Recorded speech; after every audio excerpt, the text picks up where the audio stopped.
In October 1962, the world stood on the edge of catastrophe. A 13-day standoff between two superpowers brought humanity as close as it's ever been to nuclear annihilation.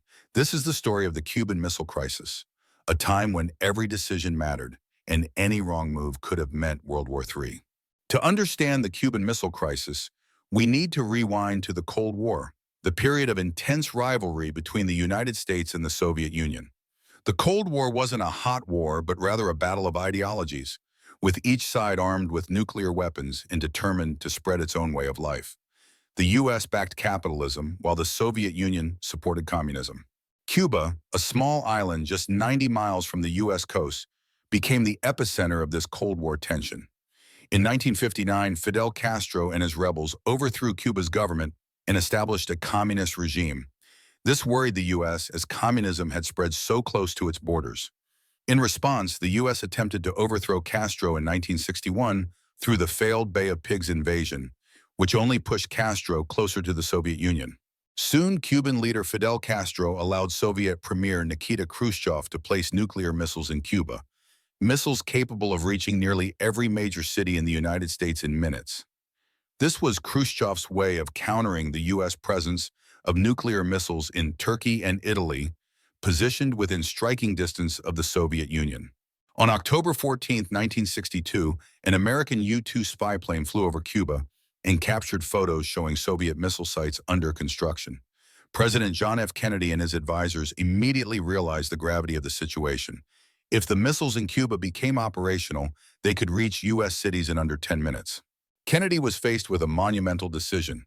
Should he order an airstrike to destroy the missile sites, knowing it could provoke a full-scale Soviet response? Or could he find another way to neutralize the threat? The world watched as the crisis unfolded over 13 tense days. Kennedy and his advisors, including his brother Robert, debated their options. On October 22nd, Kennedy addressed the nation, revealing the presence of Soviet missiles in Cuba and announcing a naval blockade or quarantine around the island to prevent further missiles from reaching Cuba. Meanwhile, Soviet ships carrying more missile supplies were on their way to Cuba. Would they stop at the quarantine line or defy it? The world held its breath. Any confrontation could have led to war. Back-channel negotiations began. Both leaders knew that the stakes were too high for a simple standoff. Kennedy secretly communicated through intermediaries, and on October 26th, Khrushchev sent a letter suggesting that he'd remove the missiles if the U.S. promised not to invade Cuba. But then, things took a turn. On October 27th, a second, harsher message arrived from Khrushchev, demanding that the U.S. remove its missiles from Turkey in addition to not invading Cuba. To complicate matters further, a U.S. U-2 spy plane was shot down over Cuba, raising fears that military conflict was unavoidable. Still, both sides remained committed to finding a way out. Finally, with tensions at their peak, Kennedy decided to respond only to Khrushchev's first letter. He publicly agreed to the no-invasion promise and secretly agreed to remove the U.S. missiles from Turkey, though this part of the deal was not announced at the time. On October 28th, Khrushchev agreed to remove the missiles from Cuba. The world exhaled. A nuclear war had been narrowly averted. The Cuban Missile Crisis left a lasting impact on U.S.-Soviet relations.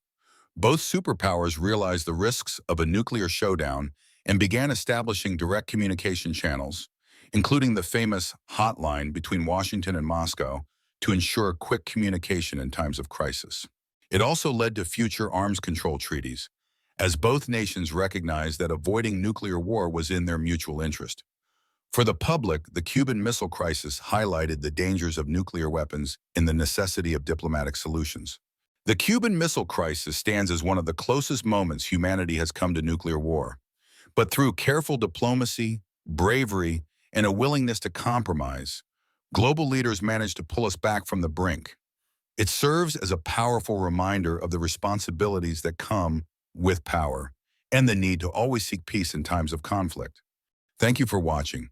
If you found this video insightful, please like, subscribe, and share to help others learn about this historic moment when humanity avoided a global catastrophe.